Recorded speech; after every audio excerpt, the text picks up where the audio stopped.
एक ऐसी कौम जिसे अल्लाह ने जमीन से मिटाया नहीं बल्कि जिंदा रखा, फिर उन्हें दो पहाड़ों के दरमियान कैद कर दिया। ना वो मर सकते हैं ना वो निकल सकते हैं, बस इंतजार। कुरान बताता है ये कौम हजारों सालों से कैद है और ये हर रोज एक दीवार को नोचती है, लेकिन जब अल्लाह चाहेगा सिर्फ एक लफ्ज कहा जाएगा, इंशाअल्लाह, और वो दीवार जो सदियों से खड़ी है एक ही दिन में टूट जाएगी। और जब ये कौम निकलेगी, रसूलुल्लाह सल्लल्लाहु अलैहि वसल्लम ने फरमाया, उनका पहला लश्कर समुंदर पी जाएगा।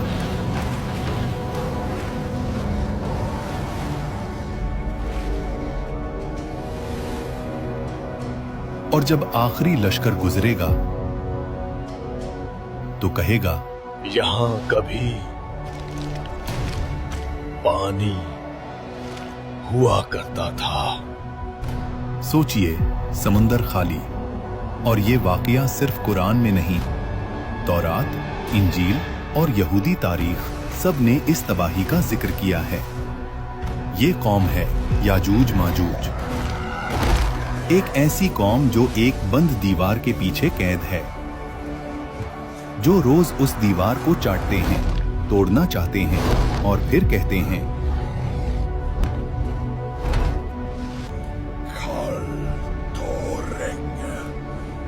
लेकिन एक लफ्ज भूल जाते हैं, इंशाअल्लाह। आज की इस वीडियो में हम जानेंगे याजूज माजूज असल में कौन है, क्या वो इंसान हैं या कोई और मखलूक, वो कहां कैद हैं, और सबसे बड़ा सवाल, क्या उनकी रिहाई का वक्त करीब आ चुका है। और वीडियो के आखिर में हम उस खतरनाक जंग की तरफ बढ़ेंगे जो याजूज माजूज के निकलने से पहले पूरी दुनिया को हिलाकर रख देगी। कुरान पाक सूरह अल कहफ आयत 93 से 98 में अल्लाह इस वाक़ये को तफसील से बयान करता है। ये वाक़या जुड़ा है एक अजीम बादशाह जुल्करनैन से। जब जुल्करनैन दो पहाड़ों के दरमियान पहुँचे तो वहाँ एक कौम मिली जो मुश्किल से बात समझती थी। उन्होंने कहा, ऐ जुल्करनैन, याजूज माजूज हमारी जमीन पर फसाद मचा रहे हैं। क्या हम आपको माल दे दें और आप हमारे और उनके दरमियान एक बंद बना दें? जुल्करनैन ने जवाब दिया, जो कुछ अल्लाह ने मुझे दिया है वो तुम्हारे माल से बेहतर है, बस मेरी मदद करो। कुरान बताता है कि इस बंद में लोहे के टुकड़े और पिघला हुआ तांबा इस्तेमाल हुआ। आज मॉडर्न साइंस भी मानता है कि आयरन और कॉपर का मिक्स एक ऐसा एलॉय बनाता है जिसे तोड़ना लगभग नामुमकिन होता है। ये कोई आम दीवार नहीं थी, ये अल्लाह की कुदरत से बनी कैद थी। लेकिन सवाल अभी बाकी है, याजूज माजूज कौन है? जिन, शैतान या इंसान? जुमहूर उलमा के मुताबिक याजूज माजूज हजरत नूह अलैहिस्सलाम के बेटे याफिस की नस्ल से हैं, यानी वो इंसान हैं। लेकिन उनकी तादाद, उनकी ताकत और उनका फितना आम इंसान से कहीं ज्यादा खौफनाक है। सही बुखारी के मुताबिक रसूल अल्लाह सल्लल्लाहु अलैहि वसल्लम ने फरमाया, आदम की औलाद में से 1000 में से 999 याजूज माजूज के होंगे। सोचिए, हम सिर्फ एक और वो 999। सुनन इब्न माजे में है कि वो हर रोज दीवार खोदते हैं, यहाँ तक कि रोशनी नजर आने लगती है। फिर उनका लीडर कहता है, अब चलो, कल हम इसे तोड़ देंगे। और अल्लाह उस दीवार को पहले से भी ज्यादा मजबूत कर देता है। ये सिलसिला हजारों सालों से जारी है, लेकिन एक दिन वो कहेंगे, कल तोड़ेंगे इंशाअल्लाह। और सही मुस्लिम के मुताबिक उसी इंशाअल्लाह की बरकत से दीवार टूट जाएगी। जब वो निकलेंगे, उनका पहला ग्रुप बुहैराए तबरिया का सारा पानी पी जाएगा और आखिरी ग्रुप कहेगा, यहाँ कभी पानी हुआ करता था। सोचिए, ऐसी फौज को कौन रोक सकता है? ना वेपन्स, न एटम बम। उस वक्त हजरत ईसा अलैहिस्सलाम जमीन पर पहले से मौजूद होंगे। रसूलुल्लाह सल्लल्लाहु अलैहि वसल्लम ने फरमाया कि जब दज्जाल अपना फितना पूरी दुनिया में फैला चुका होगा, जब लोग उसे खुदा समझने लग जाएंगे, उसी वक्त अल्लाह हजरत ईसा अलैहिस्सलाम को आसमान से नाजिल करेंगे। वो ना नया दीन लाएंगे, ना नई शरीयत। वो मोहम्मद सल्लल्लाहु अलैहि वसल्लम के उम्मती बनकर दज्जाल को कत्ल करेंगे। और जैसे ही दज्जाल का फितना खत्म होगा, लोग समझेंगे अब अमन आ गया। लेकिन असल इम्तिहान फिर शुरू होगा। उसी वक्त अल्लाह हजरत ईसा अलैहिस्सलाम पर वही करेंगे, मेरे बंदे, मैंने अपने ऐसे बंदे निकाल दिए हैं जिससे लड़ने की ताकत किसी इंसान में नहीं। फिर अल्लाह के हुक्म से हजरत ईसा अलैहिस्सलाम ईमान वालों को लेकर कोहे तूर पर चले जाएंगे। क्योंकि याजूज और माजूज का फितना सिर्फ जंग नहीं होगा, वो जमीन पर फैल जाएंगे, खेतियां बर्बाद, पानी खत्म, हर चीज खा जाएंगे। हदीस के इशारे से मालूम होता है कि वो जानवरों को भी नहीं छोड़ेंगे, इंसानी लाशों को भी पांव तले रौंदेंगे और हर चीज को फसाद में बदल देंगे।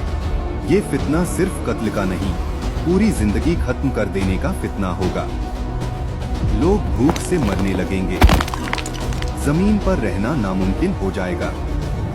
ना तलवार काम आएगी, ना फौज, ना टेक्नोलॉजी।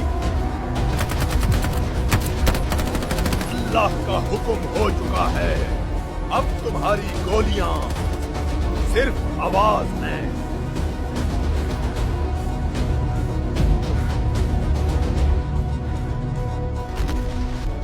कमजोर इंसान समझा है क्या?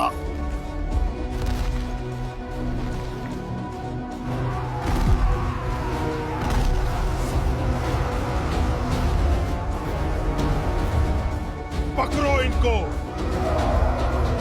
आज इनमें से कोई नहीं बचना चाहिए। फिर हजरत ईसा अलैहिस्सलाम और मोमिनीन अल्लाह से दुआ करेंगे और फिर अल्लाह याजूज माजूज की गर्दनों में नगफ नाम का कीड़ा पैदा करेगा। सिर्फ एक रात में पूरी कौम ऐसे मर जाएगी जैसे एक ही जान हो। सुबह होगी और जमीन लाशों से भरी होगी। बदबू इतनी शदीद होगी कि सांस लेना मुश्किल हो जाएगा। फिर अल्लाह ऐसे परिंदे भेजेगा जिनकी गर्दन बुख्ती ऊंट जितनी लंबी होगी। वो उन लाशों को उठाकर दूर वादियों में फेंक देंगे और फिर आसमान से मूसलाधार बारिश होगी। जमीन को ऐसे साफ कर देगी जैसे शीशा धोया गया हो और ये फितना भी खत्म हो जाएगा। लेकिन याजूज माजूज का फितना इतना खौफनाक है कि अंबिया भी इससे पनाह मांगते थे। ये कियामत की वो निशानी है जो बताती है कि तौबा का दरवाजा बंद होने वाला है। सोचिए, दज्जाल का फितना खत्म और उसके बाद इंसानी तारीख का सबसे बड़ा फसाद। याजूज माजूज ये सिर्फ वाकिया नहीं, ये कियामत की सबसे खौफनाक हकीकत है। और सवाल ये नहीं कि वो आएंगे या नहीं, सवाल ये है क्या हम उस वक्त के लिए तैयार हैं? अगर आज दुनिया की तमाम फौजें एक ही जंग में उतर आएं और जंग का नतीजा ये हो कि जीतने वाला भी तबाह हो जाए। रसूलुल्लाह सल्लल्लाहु अलैहि वसल्लम ने जिस जंग का जिक्र फरमाया वो दज्जाल का फितना नहीं, वो याजूज माजूज का हमला भी नहीं, बल्कि वो जंग है जो इन दोनों से पहले होगी। एक ऐसी जंग जिसमें तलवारों से ज्यादा लाशें बोलेंगी। और जब ये जंग खत्म होगी, दुनिया इतनी कमजोर हो चुकी होगी कि फिर दज्जाल के लिए कोई रुकावट बाकी नहीं रहेगी। लेकिन क्या आप जानते हैं, याजूज माजूज के निकलने से पहले और दज्जाल के आने से पहले दुनिया एक ऐसी खूनी जंग देखेगी जो इंसानी तारीख की सबसे भयानक जंग होगी। इस्लाम में इसे कहा गया अल-मलहमा अल-कुबरा और दूसरी किताबों में आर्मगेडन। एक जंग जहां 100 में से 99 लोग मारे जाएंगे। वो जंग किन के दरमियान होगी और क्या उसका वक्त शुरू हो चुका है? इसका जवाब और मलहमा-ए-कुबरा की पूरी हकीकत अगली वीडियो में। कमेंट में अल्लाहू अकबर लिखें और चैनल को लाइक और सब्सक्राइब करना न भूलें। अल्लाह हाफिज।